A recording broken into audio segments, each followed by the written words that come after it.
오늘은 용두단길 처음 이제 소개시켜 드릴 거는 요 아모레퍼시픽 앞에서 한번 촬영을 시작해 볼 거고요.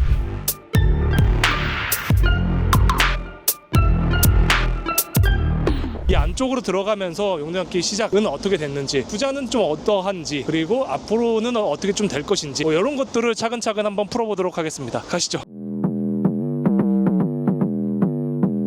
이 용두단길 왼쪽으로는 이제 4호선, 이 신용산역이고요. 위에는 이제 삼각지역, 그다음에 1호선도 있죠. 그다음에 6호선도 있습니다. 그래서 어쨌든 뭐 트리플 역세권이라고 하긴 하는데, 뭐 고급 주거 아파트들이나 이런 뒤에 있는 아모레퍼시픽 LS 회사가 있고요. 그다음에 뭐 삼성회계법인, 그다음에 조금 더 쪽으로 가면은 큰 회사들이 있다 보니까 그런 회사에서 나오는 인원들만으로도 하더라도 여기 동네가 어느 정도 많이 상권이 차기도 하거든요. 그리고 고급 주거도 많다 보니까 이 동네 분들도 많이 이용하시는 상권이기도 하고, 아모레퍼시픽 회사가 이제 화장품 회사다 보니까 젊은 여성분들이 되게 많잖아요. 나오면은 사실 뭐 하겠어요.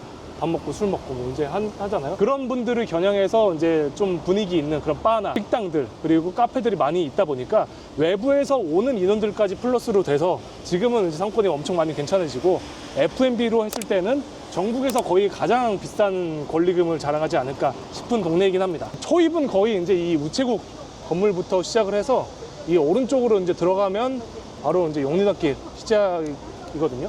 용리단길이 어떻게 생긴 거예요? 뒤에 보이는 아모레퍼시픽 회사가 언제 들어왔는지 아세요? 이게 엄청 오래됐을 것 같아요. 왜냐면 좀 오래된 브랜드잖아요. 언제 들어왔나요? 저게 2017년, 이제 딱 10년 됐어요. 이제 26년이니까. 그때부터 해서 사실 여기 상권이 많이 발전됐다고 보면 맞기는 하거든요. 저 회사가 들어오고 나서 아까도 말씀드렸지만은 이런 주변의 인프라들도 괜찮아지고, 저 회사가 지금 5만 평입니다. 연면적이 5만 평이다 보니까 그 안에 있는 인원들도 워낙 많기도 하고, 그 인원들이 나와서 점심 먹고 저녁 먹고 술 먹을 데가 어디 있겠어. 근데 찾다 보니까 이런 상권이 있어서 여기서 하나 둘씩 임차인들이 생기고 괜찮은 업종들이 생기고 하다 보니까 지금 여기까지 오게 된 거긴 하거든요. 여자분들이 많아서 술집보다는 조금 카페나 그런 F&B가 발전했을 것 같은데, 네네. 제 예상이 맞을까요? 사실 여기는 이제 저녁이나 점심시간, 그리고 주말에 사람들이 엄청 많고요.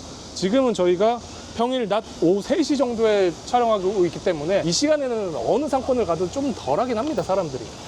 여기도 마찬가지로 그 리테일 상권보다는 F&B 상권을 주로 이루는 도시 같네요. 지금은 F&B로 많이 이루어져 있고, 보통은 저희가 이 상권을 설명할 때 F&B로 집객력이 많이 모집이 된 이후에 그 사이사이에 그 이후에 리테일들이 괜찮은 업체들이 하나씩 생기면서 상권이 빵 뜨기 시작하거든요.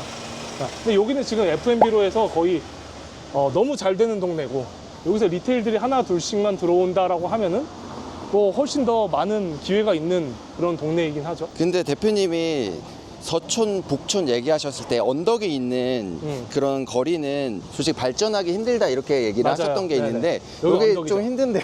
네, 여기가 이제 초입부터 해서 여기 위쪽까지가 사실 언덕이 거의 유일한 데긴 해요. 여기가 이제 가로길이라고 보고, 저 이북집 사이로 들어가는 데가 이제 세로길인데 저기가 거의 메인이고요. 여기까지가 이제 두 번째 거의 메인이라고 보시면 되는데, 쭉 뻗은 길이. 보통은 대부분의 사람들이 여기로 들어가긴 합니다. 조금 부담스럽죠, 여기 올라가니까. 이 능동미나리 보시면은 여기가 1호점이긴 한데 성수동에 지금 메인에 여기 능동미나리점이 또 생겼어요. 요 건물이 팔렸습니다, 최근에. 얼마 정도 할까요? 90억 정도 하는 것 같아요. 네? 90억. 이거는 68억.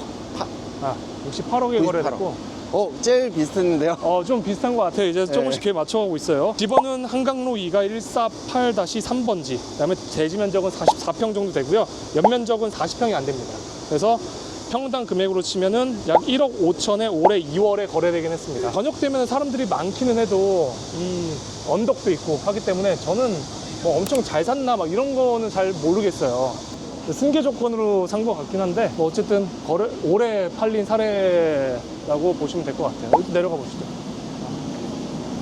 이제 옆으로 들어가야 되거든요. 용산이 이 국방부 인원들도 엄청 많아요. 네, 그래서 용산 미군기지. 그쵸.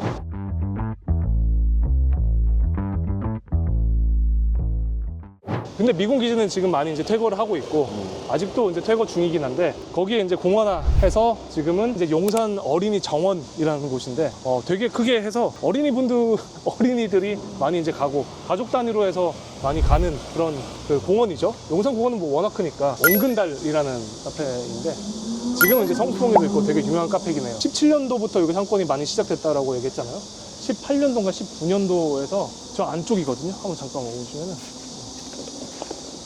여기 우리 지나오면서 있는지도 몰랐죠? 네. 상권이.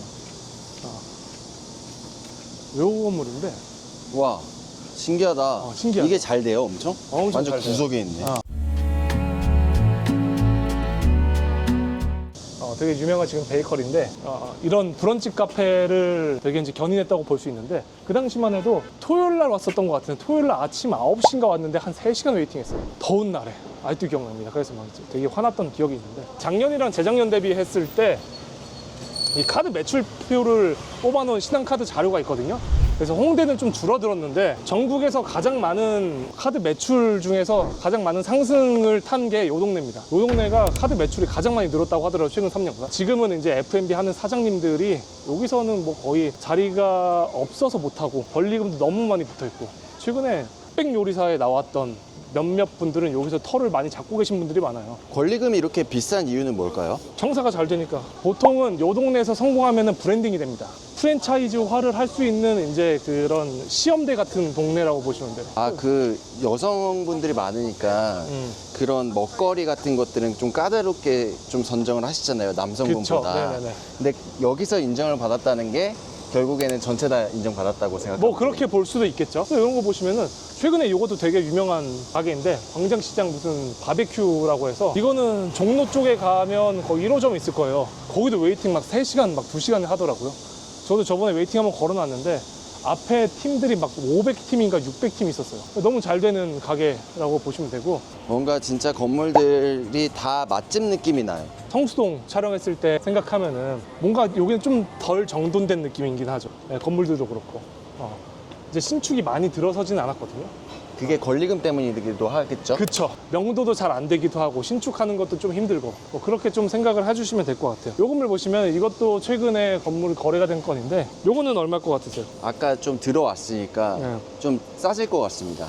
요거는 골목이기도 하고. 51억 5천. 51억. 네. 아, 집원 말씀드리자면 용산구 한강로 2가 97-2번지고요. 대지 면적은 33평. 이거는 명도 조건이 아닌 형태로 그냥 인수 조건으로 거래가 된 걸로 알고 있어요. 수익률이 안 나올 겁니다. 수익률이 안 나오고 제가 알기로는 한 1%대 한 초중반이었던 것 같긴 한데 이제 일반인들이 보기에는 그러면은 이제 그냥 은행에 넣어놓는 게 조금 더 나은 수익률인데 이런 거 왜 투자하냐? 장기적인 미래를 보고 투자하는 것도 있긴 하거든요, 분명히. 앞에 이제 정비창이 어느 정도 개발이 되고 용산공원도 많이 활성화가 되고 하면은 요 동네로 모일 수밖에 없는 구조이긴 해요. 지금 반대편에 아까 그 말했던 정비창에도 상권이 많이 펼쳐져 있긴 한데 여기가 너무 비싸지다 보니까 거기는 다 개발 제한으로 묶여가지고 개발을 못 합니다. 유일하게 요 동네에서 그 개발을 할 수 있는 동네가 여기예요. 그러니까 단독 개발, 신축을 할 수 있는 게. 어쨌든 거기는 나중에 밀려야 되는 거고 나중을 생각하고 투자한 거지 않을까 생각은 하긴 해요. 근데 보시면은 50억대 투자잖아요. 500억대 투자가 아니고 100억대 투자가 아니다 보니까 이거는 그냥 주요 지역에 그냥 파킹을 해놓는다고 생각하고 투자를 하셨을 것 같아요. 올해 1월에 거래됐던 사례이긴 합니다. 좀 위쪽으로 한번 가볼게요. 중간중간에 주택 건물들도 많긴 하거든요. 이런 것들이 어느 정도 개발이 되고 신규 임차인들이 들어오고 신규 건물들이 들어오고 하다 보면 이런 선순환 구조가 좀 많이 이루어져야 되는데 용산이라고 하면 어쨌든 그냥 듣기에도 되게 비싼 동네 같긴 하잖아요. 그래서 땅값이 아직까지는 좀 많이 선반영이 돼 있는 듯한 느낌이 없잖아 있어서 명도도 잘 힘들기도 하고 그래서 개발이 조금 더딘 것 뿐이긴 한데 앞으로 저는 훨씬 더 좋아질 거라고 생각을 하긴 합니다. 회사가 얼마나 많이 있느냐 그리고 지리적인 특성이 좋냐 그리고 절대 없어지지 않는 그런 특성이 있는 뭔가 매개체가 주변에 있느냐 예를 들면 뭐 연트럴파크나 익선동이라고 하면은 한옥, 북촌, 뭐 경복궁 이런 건 안 없어지잖아요. 어디 가서 움직이지 않는 그런 상권을 지탱하고 있는 요소들 중에 가장 큰 게 이제 용산공원이니까 네. 그런 것들을 비춰봤을 때 계속 좋아질 수밖에 없는 여건을 좀 갖고 있긴 하죠. 괜찮은 진짜 리테일 임차인들이 한두 개만 들어와도 지금보다 훨씬 더 많이 괜찮아질 거예요. 요 동네에서 가장 대표적인 음식점이라고 하면은 이 가게이긴 하거든요. 이 쌤쌤쌤이라고. 이분 알아요. 네, 유행왕. 저 이분이 엄청 잘하시는 분이라고 하더라고요. 이분이 그거 요거 뭐 있더라, 라자냐 만들어가지고 네. 했었는데, 김훈 셰프님이랑 그 남준영 셰프님이라는 두 분이 거의 요 동네를 많이 부흥을 일으켰다라고 하면 되긴 하거든요. 그래서 요 가게 같은 경우에는 거의 이제 주말에는 웨이팅이 여기도 한두 시간은 기본으로 갖춰진 동네고, 요 사장님이 바로 이 옆에 있는 요 테디베리 하우스라고 빵집이 있어요. 저것도 같이 하시는 거거든요. 그다음에 요것도 같이 할 걸로 알고 있어요. 남도 돼지촌이라고 해서 보시면은 그쵸? 네. 그러니까 여기를 다 먹어버리신 거예요. 이렇게 다. 여기는 주말에도 여기도 한두 시간은 그냥 기본 웨이팅 해야 되는 거고, 그냥 평일 완전 저녁 밤 9시, 10시 정도에 왔을 때 살 수 있었습니다. 여기도 무슨 도토리 카페라고 해서 여기도 되게 유명해요.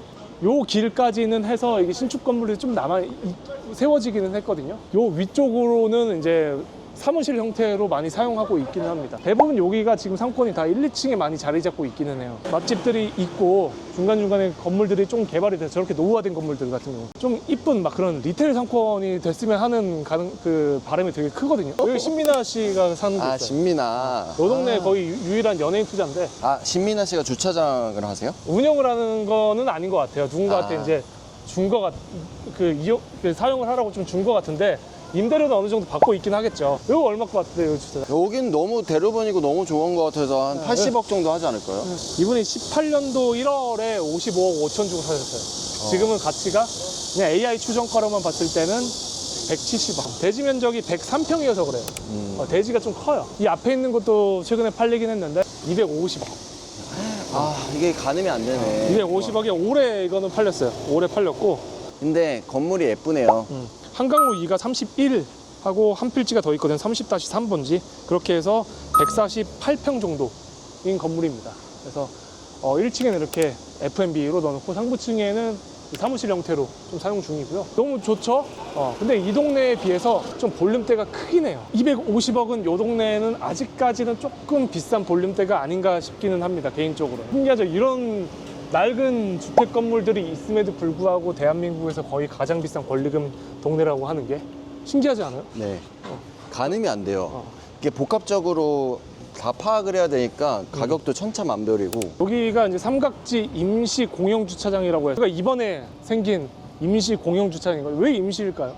여기에 또 권리금 붙여갖고 또 팔려고 하는 거 아닐까요? 요거는 이제 국가에서 만든 거고, 여기가 한전부지예요. 전력공사가 갖고 있는 땅이고, 위에 보시면은 저 되게 오래된 건축물들이 있잖아요. 그래서 삼강맨션이라는 건데, 저기에 이제 재개발 여기까지 지정이 되어 있는데, 요 건물까지 지정이 되어 있는데 단독 개발이 여긴 또 안 됩니다. 저거는 지정된 지가 좀 됐음에도 불구하고 지금 개발이 아예 안 되고 있어요. 왜냐면은 가장 큰 이유는 알박기가 너무 많아요. 너무 1970년대인가 지어졌다 보니까 그때는 이제 등기나 이 권리 난잡했던 시기이긴 하거든요. 땅 주인과 건물의 주인이 너무나도 많이 나눠져 있어요. 그리고 중간중간에 지분도 팔고 몇 제곱미터씩 막 팔고 하면서 알박기의 성지라고 보시면 돼요, 저희가. 여기가 나중에 개발이 된다라고 하면 보시면 뒤에 저런 이편한 세상이든 아니면 자이든 저렇게 아파트 형태로 개발이 될 거거든요. 근데 이게 언젠지는 몰라. 60년 가까이 이러고 있는데 제 생각에는 앞으로 한 10년, 20년도 더 이러지 않을까 싶어요. 그 앞에 있는 이 건물을 지번부터 말씀드리면 한강로 2가 28-2번지고요. 92억에 거래했고 평당 한 1억 7천 정도에 거래가 됐고요. 총 연면적도 한 52평 정도 되는 건물이었어요. 지금은 파인더샵이라는 임차인이 전체 다 쓰고 있는데 F&B 형태로 했을 때 장사를 되게 잘하는 업체이긴 합니다. 지금 임대료도 굉장히 많이 내고 있어요. 생각보다. 얼마 정도 될 것 같으세요? 이 정도 하려면 한 1,000? 2,000? 우선 2천 이상이긴 합니다. 2,000 이상이요? 네, 2천 이상이고요. 이 건물을 제가 이제 추천을 많이 했던 그 이유는 우선 요 앞에 임시 공용 주차장이 생겼기 때문에 이렇게 발생이 많이 확보되기도 하고, 지금 주요 지역 내에서 이렇게 메인의 코너에 가시성이 많이 나오는 물건 중에 100억 언더의 물건이 없긴 합니다. 수익성이 좀 나오면서. 이분도 사실 원래는 한남동이나 압구정을 되게 사고 싶어 하셨는데 거기에 좀 짜투리에 있는 물건보다 이렇게 좀 개발 호재도 워낙 많기도 하고 주변에 많이 발전될 수 있는 요소들이 많은 상권 중에 요 정도 컨디션에 있는 물건은 없기 때문에, 그래서 이거를 좀 추천드렸었고, 이 물건을 원래는 한 88억부터 사려고 하셨는데 가격이 올라가다가 결국에는 92억에 거래가 마무리됐던 케이스이긴 합니다. 지금은 사실 매입하고 나서 너무 좋아하시고요. 추가로 제가 거래하고 나서 이 외벽 광고의 계약도 제가 도와드렸거든요. 그래서 1년에 한 외벽 광고를 받아서 월에 한 1,000만 원 정도는 부수입으로 갖고 갈 수 있을 거예요. 그렇게 계약을 도와드렸던 건이긴 합니다. 지도를 좀 넓게 펴봤을 때 용산공원이 중앙에 딱 자리 잡고 있죠. 용산공원이 들어가는 입구가 사실 지금 3개 정도가 있는데 거기 중 하나는 좀 작은 데가 이 서빙고역 밑쪽으로 좀 가야 돼요. 근데 아까도 말씀드렸지만은 이 어린이 정원 있는 라인이 아모레퍼시픽 그 라인이고 이 주차난도 어느 정도 해결이 됐고 그래서 이 용산공원이 더 개발이 됐을 때 수혜를 직간접적으로 가장 많이 받는 상권이 용리단길이 아닐까라고 생각을 하고요.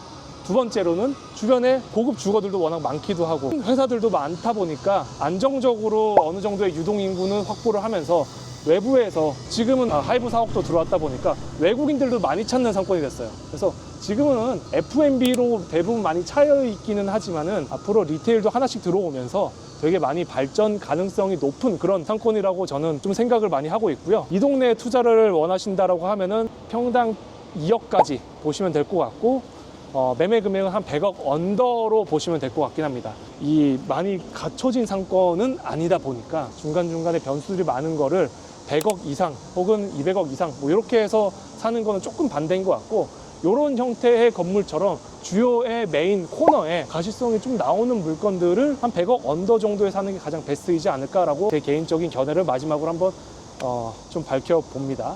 오늘은 용리단길을 이제 영상 촬영 잡았고요. 요새는 가장 이쁜 여성분들이 많은 지역이라고 하면은 주말에 특히나 이태원이고요. 낮에는 요 동네입니다. 그래서 이쁜 여성분들을 보고 싶으시면은 요 동네에 주말 낮 그리고 저녁 시간대 오시면은 정말로 많이 볼 수 있을 거라고 저는 생각합니다. 네, 오늘 영상은 여기서 마무리하겠고요. 날씨가 많이 좋아져서 다음 촬영은 계속 외부에서 좀 나가서 한번 찍어 보려고 합니다. 좋은 영상 계속 잘 올리도록 하겠습니다.